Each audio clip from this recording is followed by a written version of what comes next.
कैसे। देखो, पढ़ चाहे जितना भी लो ना दोस्त, अगर तुमने मॉक टेस्ट के ऊपर में बढ़िया पकड़ नहीं बनाया तो तुम्हारा कोई फ़ायदा नहीं होगा।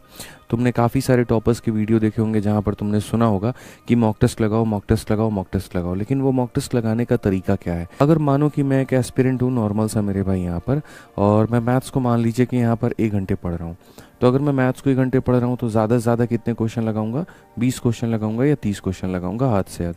या अगर मानो मैं इंग्लिश पढ़ रहा हूँ तो लगभग इतना ही क्वेश्चन हो गया। जीएस अगर पढ़ रहा हूँ तो 30 40 50 या इतने क्वेश्चंस लगा सकते हैं। ठीक है, उसमें भी थोड़ा सा अपना पूरा फुल्ली अटेंटिव आप नहीं रहते हैं, आप अपने ब्रेन का जो है पूरा यूज़ नहीं कर पाते हैं, वहाँ पे अपने नॉलेज का पूरा यूज़ नहीं कर पाते हैं, थोड़ा सा हल्का वल्का लेकर के आप इतना बना रहे होते हैं, मतलब एक एग्रेशन नहीं होता है क्वेश्चन को सॉल्व करते वक्त में।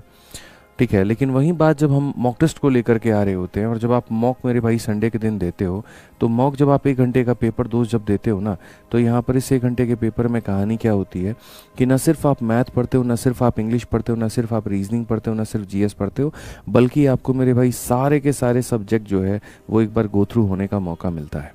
ठीक है, और जैसे जैसे टाइमर आपका बीत रहा होता है वैसे वैसे आपके ऊपर में प्रेशर बन रहा होता है कि यार क्वेश्चन को जल्दी सॉल्व करना है, क्वेश्चन को जल्दी सॉल्व करना है।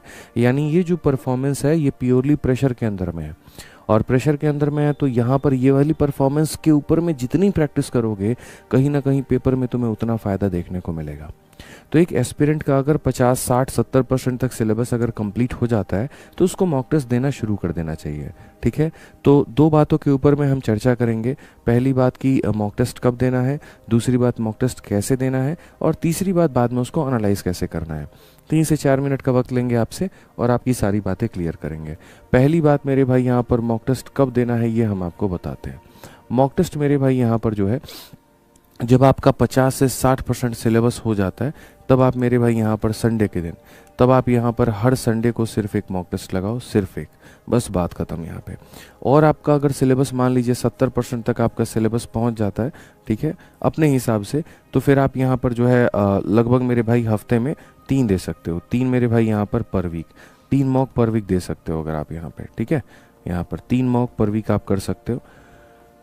और अगर आपका मेरे भाई यहाँ पर मान लीजिए कि पूरा पूरा सिलेबस अगर आपका 100% हो गया, हालांकि 100% सिलेबस कभी भी किसी का भी नहीं होता है, सबकी नज़रों में सिलेबस थोड़ा बहुत बाकी रहता है, तो आप यहाँ पर डेली एक मॉक टेस्ट मेरे भाई दे सकते हो, इसमें कोई दे की बात नहीं है।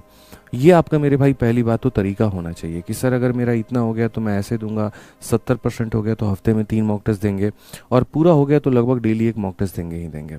ठीक है, अब यहाँ पर उसके बाद में मॉक टेस्ट देंगे, क्यों देंगे मेरे भाई यहाँ पर, उसके फ़ायदे क्या हैं, व्हाट आर द बेनिफिट्स। यहाँ पे अगर हम बात करें फ़ायदे को लेकर के, तो देखो सबसे पहली बात, जब यहाँ पर तुम मॉक टेस्ट देते हो तो जैसे मानो अगर तुम डेली मॉक टेस्ट दे रहे हो या फिर ऑल्टरनेट तरीके से दे रहे हो, तो पहली बात यहाँ पर आप ट्रैक के ऊपर में रहते हैं, आप ट्रैक से ज़्यादा बाहर नहीं भटकते हैं। आपको ये पता है यहाँ पर कि ये मेरा सिलेबस है, मुझे इतना पढ़ना है। जब आप मॉक टेस्ट देते हो आपको देखता है यहाँ पर चोल साम्राज्य से क्वेश्चन आया है, मुगल से ऊपर क्वेश्चन आया है, दिल्ली सल्तनत के ऊपर में क्वेश्चन आया है, तो आपके मन में बाद बाद ये हिंटर होते रहता है कि यार मुझे ये पढ़ना है।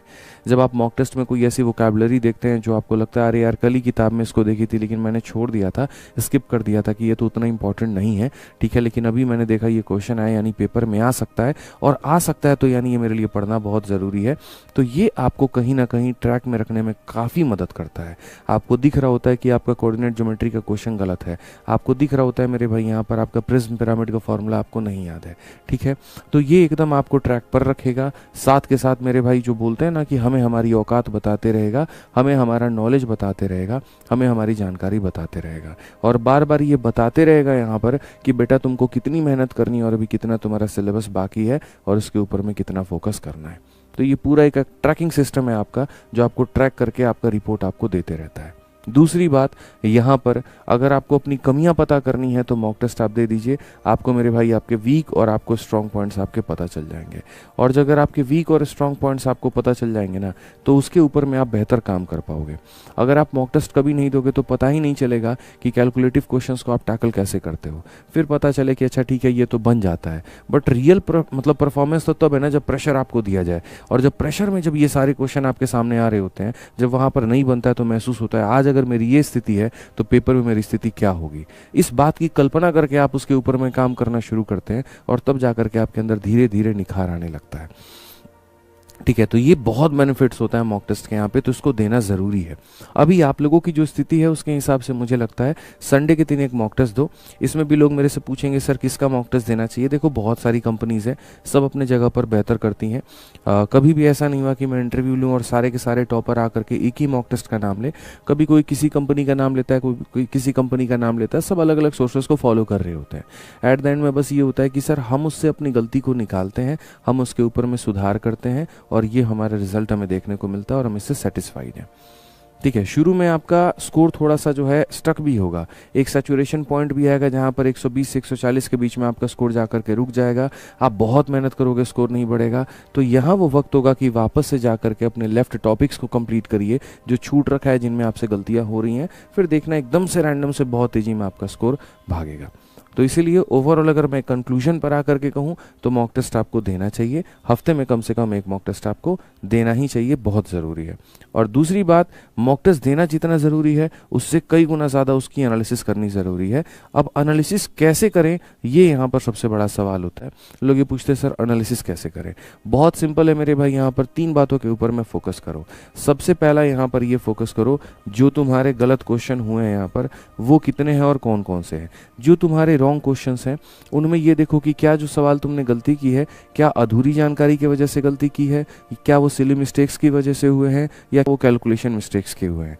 जिस तरीके से अगर मानो तुम्हें वो चैप्टर कभी पढ़ा ही नहीं और इसी वजह से तुम्हें वो क्वेश्चन रॉन्ग करना पड़ा या स्किप करना पड़ा, तो मेरे भाई उसको इमीडिएट तत्काल प्रभाव में उसी समय पर उस टॉपिक को कंप्लीट करने का ठान दो। एक डायरी में लिख दो, आज के मॉक टेस्ट में रीजनिंग के ये 2 चैप्टर, इसके ये चैप्टर, इसके ये चैप्टर में मेरे से गलतियां हुई हैं और अगले 1 हफ्ते के अंदर में मुझे ये सारा का सारा कंप्लीट करना है। यूट्यूब के जितने टीचर मिल जाए उस टॉपिक के, डायरेक्शन अगर तुम्हारा गलत हुआ सबसे डायरेक्शन पढ़ डालो कि आज गलत हुआ है लेकिन जीवन में दोबारा गलती नहीं करूंगा।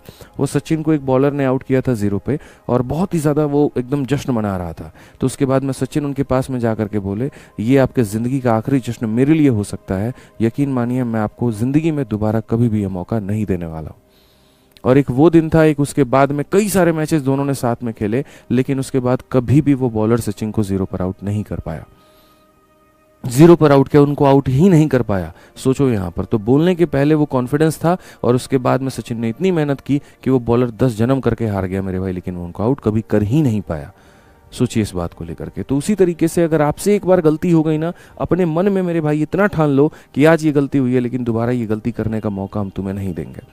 मैं आपको ये बता रहा हूँ, इस कदर से आप उस टॉपिक को पढ़ डालिए। तो रॉन्ग क्वेश्चन के ऊपर में ऐसे काम करिए। दूसरा मेरे भाई यहाँ पर आ जाता है जो क्वेश्चन आपने स्किप किया था। आप ज़रा ये सोचिए कि आपने स्किप क्यों किया। अगर आपने स्किप किया कैलकुलेशन की वजह से, तुरंत कैलकुलेशन की वीडियोस को देखो, तुरंत कैलकुलेटर का इस्तेमाल करना बंद करो और उसके बाद में काफ़ी ऐसे एप्लीकेशन है जिसको यूज़ में लेकर के आओ और अपना फ़ायदा उठाओ। ठीक है, अगर वो इनकम्प्लीट टॉपिक है तो फिर उसके ऊपर में भी काम करो। तीसरा पॉइंट आता है जिसको आपने अटेम्प्ट तो मेरे भाई किया था लेकिन आपने बाकी लोगों से ज़्यादा समय ले लिया। आपका जो एवरेज टाइम था यहाँ पर वो औरों की तुलना में बहुत ज़्यादा था। तो अगर आपका एवरेज टाइम बहुत ज़्यादा था, इसका मतलब आपके में सही अप्रोच की कमी है। आप क्वेश्चंस को देख करके बनाना तो शुरू कर देते हो लेकिन आप ये नहीं समझते कि यार इसका वो बेहतर तरीका भी हो सकता है। तो कोई फ़र्क नहीं पड़ता, पूरे टेस्ट खत्म होने के बाद में तब आराम से अपने दिए गए सवालों को एक बार देखो प्यार भरी नज़रों से। यार ये एवरेज का क्वेश्चन था, क्या मैं इसमें डेविएशन लगा सकता था, यार ये इस टॉपिक का क्वेश्चन था, क्या लगा सकता था। यकीन मानो मैं मॉक टेस्ट के स्कोर को कभी भी दिल से लेकर के नहीं गया। उसके बाद में चाहे मेरा सवाल गलत है या मेरा सवाल सही है, मैं हर सवाल में एक बेहतर अप्रोच की तलाश करता था कि यार ये ऐसे ही क्यों है, इसको ऐसे क्यों नहीं कर सकते हैं, इसको ऐसे बेहतर क्यों नहीं बना सकते हैं। और हर बार मुझे कुछ नया सीखने को मिलता था। और आज यही कारण है कि जो मैं आज आप लोगों को पढ़ा पाता हूँ वो मेरा खुद का किया हुआ रिसर्च है, खुद की हुई मेहनत है जो आपके सामने मैं परोस पाता हूँ और आप उसका फ़ायदा उठा पाते हैं। अगर शायद मैंने इतना दिमाग नहीं लगाया होता, बाकी लोगों की तरह मैं भी एक्सेप्ट करने की भाव रखता, एक्सेप्टेंस की भाव रखता, ठीक है जो है जैसा है सही है, इतने में तो आराम से सिलेक्शन हो जाएगा, तो शायद मैं कुछ नया आपको डिलीवर नहीं कर पाता।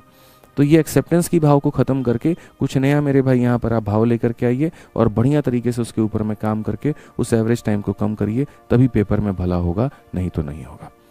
ठीक है, तो ये छोटी छोटी पॉइंट्स को आपको ध्यान रखना है कि आप हमारे बच्चों को बताओ कि किस तरीके से वो तैयारी करेंगे 2025 में सिलेक्शन ले पाए। So very first thing which I would say कि PYQ को की बना के चलो। मतलब बेसिक है कि PYQ तो सॉल्व करने ही करने हैं। कोई कोई सर सोचता है ना कि अभी सिलेबस नहीं हुआ है तो कैसे क्वेश्चन पेपर हम लगा लें, कैसे कर लें। तो I guess previous year question paper तो बेस बना के चलो। नेक्स्ट थिंग सर, एनवायरनमेंट अपना क्लीन रखो, लाइक मेंटल एनवायरनमेंट की टॉक्सिसिटी से दूर रहो। अगर कोई बोल रहा है ना कि नहीं होगा तो वो सब पे ध्यान मत दो, क्योंकि अगर तुम्हें लगता है कि हो जाएगा तो that is the best thing, बस उसी पे फोकस करो। और थर्ड सर, अपना टाइम मैनेजमेंट एंड ये सब की ज़्यादा फालतू टाइम वेस्ट नहीं करना, ये नहीं करना। ऐसा नहीं कि कट ऑफ हो जाओ बिल्कुल हर चीज़ से। अगर डिसाइड किया कि दिन में 5 घंटा पढ़ना है तो 5 घंटा पढ़ो, फिर उसके बाद जो चाहे करो। एंड सर नेक्स्ट थिंग कि सिलेबस को वाइजली सिलेक्ट करो। सारी चीज़ें पढ़ने की नहीं होती हैं, कुछ चीज़ें छोड़नी भी पड़ती हैं कि